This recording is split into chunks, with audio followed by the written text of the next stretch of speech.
I'm on the phone with somebody. Is that okay? Okay. All right, good. Can you give me a fist bump? Fist bump. Whoa! There you go. All right. Okay, sorry about that. So what I end up doing is I end up seeing about 2 to 5 movies a week, and I do a radio show called Fat Guys at the Movies, which is heard on more than 50 stations around the country. And it's also found online at fatguysatthemovies.com. And what I do is I just review the films. It's a pretty simple thing. A lot of people think, did I go to journalism school or anything like that? I didn't. I just sort of declared myself emperor and started doing this on my own. Yep. Started out writing reviews for another website that's not in existence anymore, and then moved them over to my private website or my company's website, which was 7M Pictures, which is being migrated and merged with Fat Guys at the Movies now because it's sort of kind of becoming a one-stop shop for stuff that I do, either the radio program or the reviews or if I do DVD reviews or interviews or anything like that. Do you travel anywhere in regards to like any of these movies? Do you speak to any famous people or anything like that? Occasionally. I mean, I have my time to interview different celebrities. I don't pursue it as much because I'm pretty much busy with putting together the show and seeing the movies throughout the week. But if something drops in my lap, like recently, probably the most recent interview I did was John Hamburg, who directed Why Him, which came out last Christmas. He has been involved in comedies and stuff, and that just sort of fell into my lap. So when an opportunity presents itself, I do it. But I've been flown out for junkets for Disney, for various DVD releases that they've had or movies that they've had released. I was a guest of the Jerusalem Press Club in Jerusalem, Israel, for the Jerusalem Film Festival in 2014 as part of their World Cinema and getting critics from around the globe. Wow. So I've had a couple, I've been out to like Comic-Con and that sort of thing. So I've had a chance to travel in regards to, but I'm pretty much a homebody. Yeah, definitely.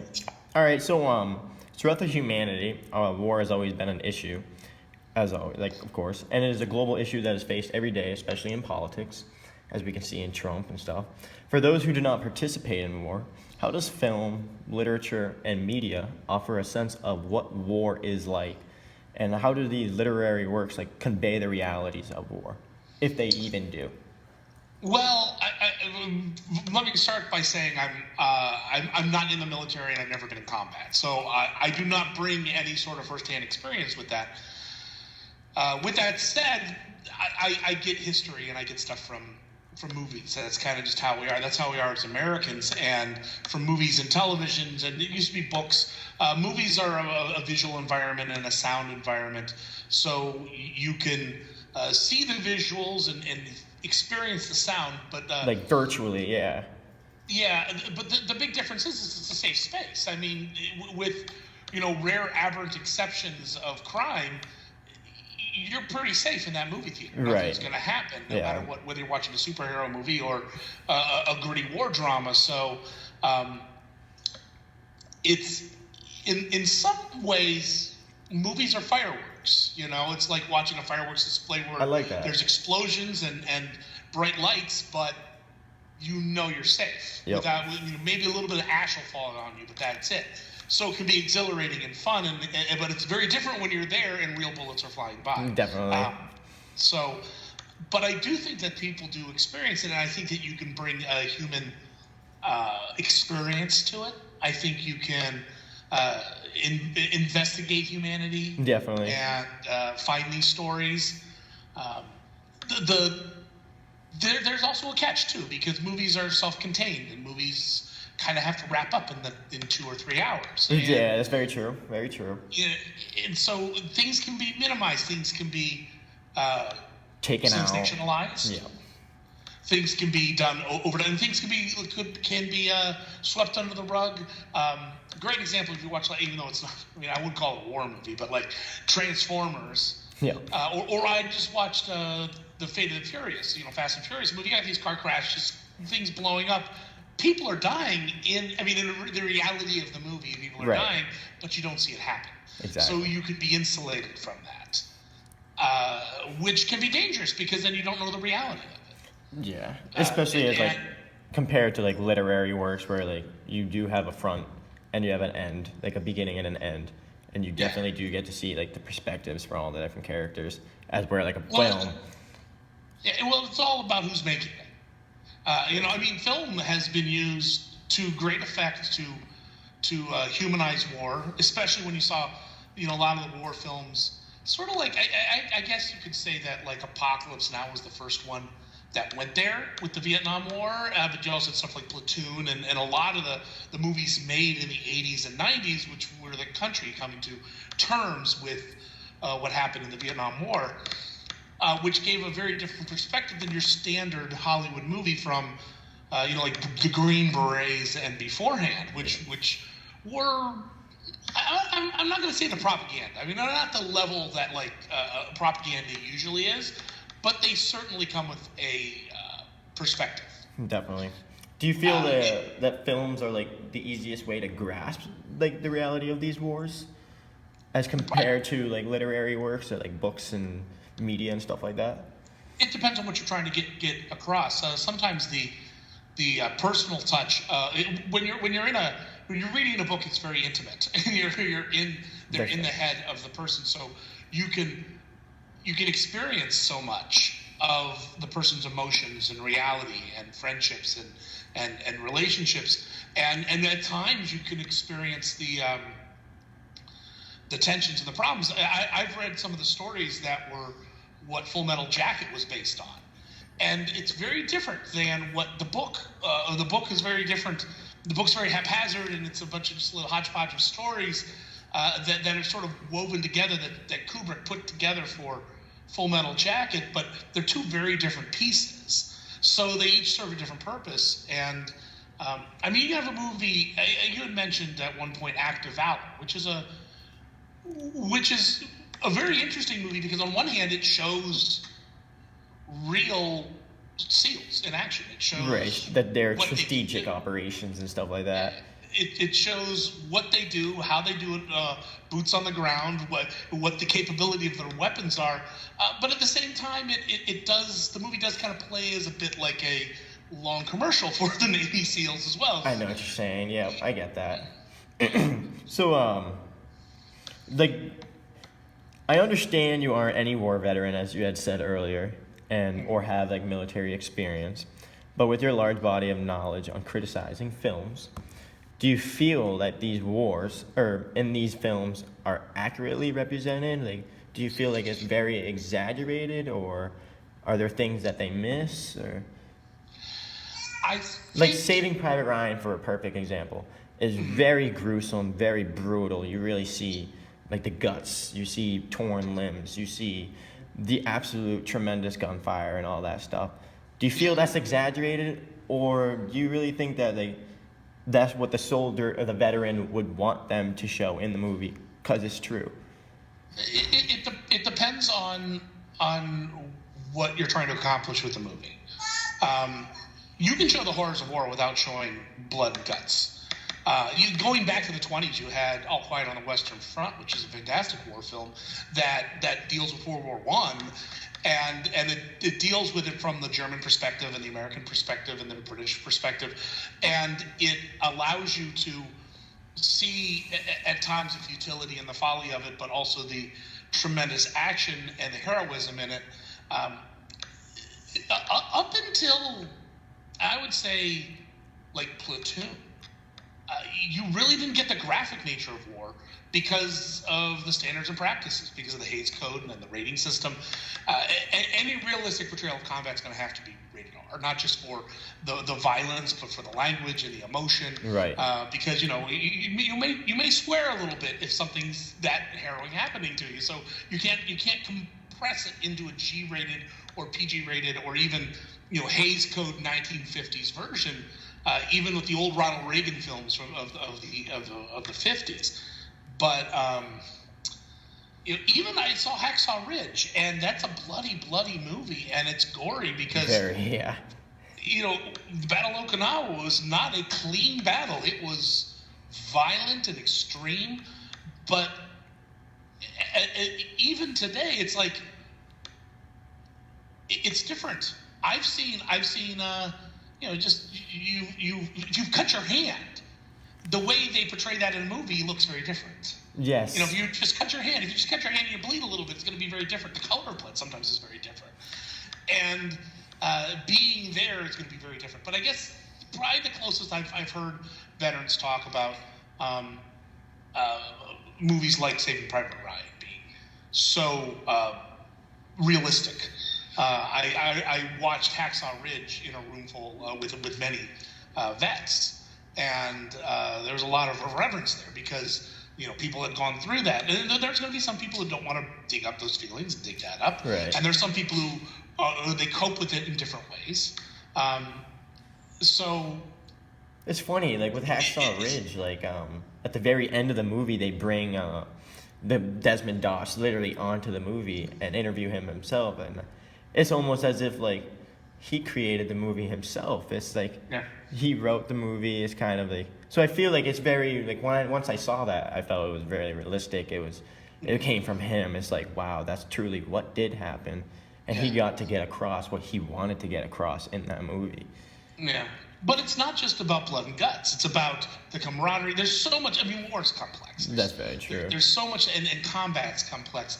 And I remember growing up and going to high school and knowing parents of friends of mine who couldn't watch the opening credit to MASH because the helicopters coming over the mountains was too realistic for them. Yeah. Which has nothing to do with violence or graphic. Right. It's just like memory. It's just post-traumatic. Yeah. A lot of MASH was possibly one of the first real large-scale pop culture ways of dealing of this country dealing with the Vietnam War, and coming to terms with that. And even then, it was a hyperbolic situation. It was a comedy, and it had the violence in MASH was the blood in MASH was always they're in surgery, but in meatball surgery, but they were in. They had to keep it for standards and practices. So it's never going to be fully realistic. And no matter how you watch it, it's still going to be a safe space. But I would imagine that it's the closest you're going to get if you want that sort of the most visceral reaction. But, short of being in actual combat, I can't. It was probably the closest you can get. Right. I like how you mentioned that it's all about what you're trying to get across as, like, Act of Valor, for an example, was more of showing like how they conduct their operation. Saving Private Ryan was more on like the true like danger of war. American Sniper shows like the realities of like killing children and upper like men and stuff like that. A different genre, different diverse and people. Shows you the rules of engagement and how they're different. Right. And it also shows you one of the things I loved about American Sniper was, for lack of a better terms, it shows you the tedious nature and the to use the term boring nature of being a sniper. Right. You're sitting there waiting. Yeah. And you can't jump at that. Enemy at the Gates is another great sniper film that shows the slow pace of being a sniper, which is different than some video game that I don't think the video games are going to be accurate because they need to be thrilling and fun and exciting, and some can be, but in a extremely hyperbolic Transformer sort of way. I like that. With Lone Survivor, have you seen Lone Survivor? Oh yeah. With like the amount of like jumps they have to do in regards to like over the cliffs and smashing the rocks and stuff. I know there's a book version of it as well, and I had read that.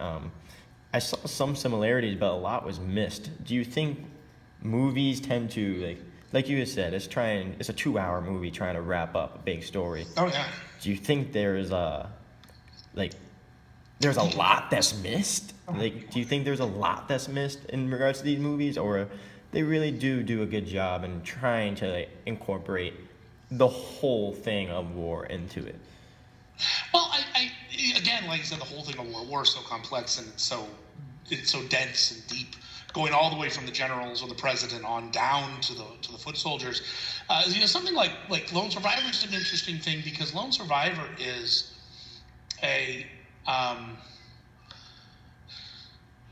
Peter Berg's very much was just going for that boots on the ground, what it was experiencing for Mark Wahlberg's character.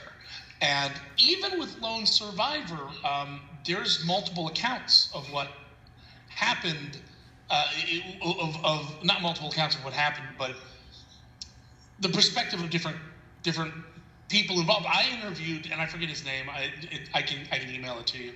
I can send you the interview. I interviewed the father of one of the other servicemen who was killed in that, and there's some question of which if the account was 100% accurate. Not that they were like disparaging each other, but it was told from the Mark Wahlberg character's point of view. I understand that. Yes, I get that. And so, I mean, in terms of what Peter Berg was trying to do, is say this is what you're dealing with, and you saw that in his other films, like even though they're not military movies, Deepwater Horizon, Patriots Day. These are boots on the ground as it's happening. This is what it's like to be in that position, and this information's coming at you, and you got to pass it and continue moving.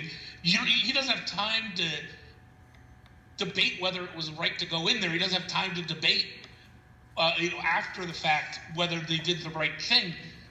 He's in the situation. He's got to go, and that's, I think, what Berg's trying to do. Right. Like war consists of so many people. It's hard to gain everyone's perspective. You kind of have to, like, the film's trying to attack it from one person's perspective and see how it works with them and stuff. And you have to be true to that person, because you saw this with Lone Survivor. You saw this with 13 Hours.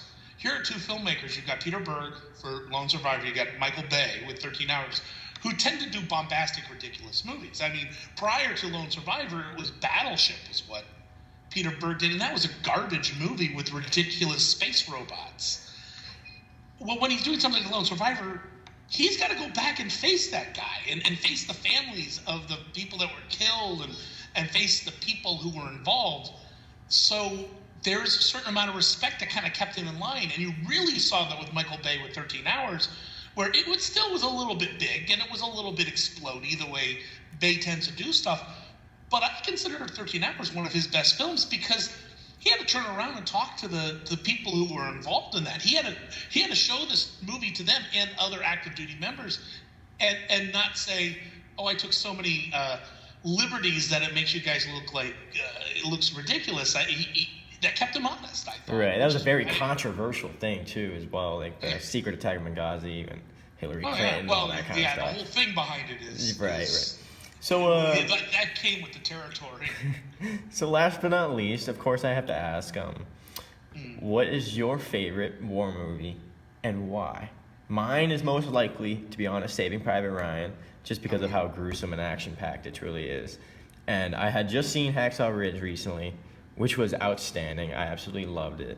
And as you were mentioning 13 Hours, I actually had just seen that a couple of days ago for the first time, and I really thought that was kind of a badass movie and a lot of firepower, just like between just them guys that were sitting at that base.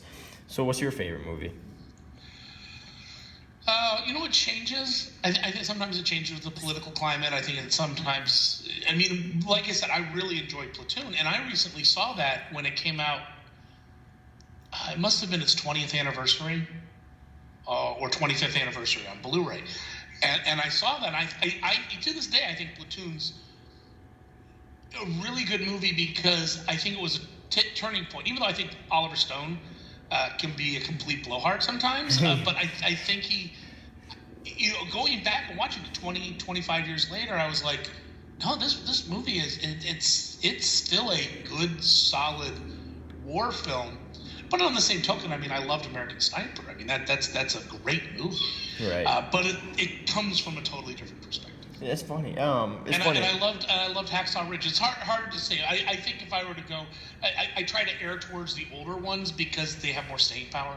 So probably Platoon might be one of my favorites. It's funny because like in my Army ROTC classes, when they try to like convey big messages, they actually use a lot of war films to get these messages out. They say, all right, let's watch a little clip from this movie, and then we reflect on it. And a lot of it's like The Patriot today, or The Patriot, Braveheart, all that kind of stuff. Those older films.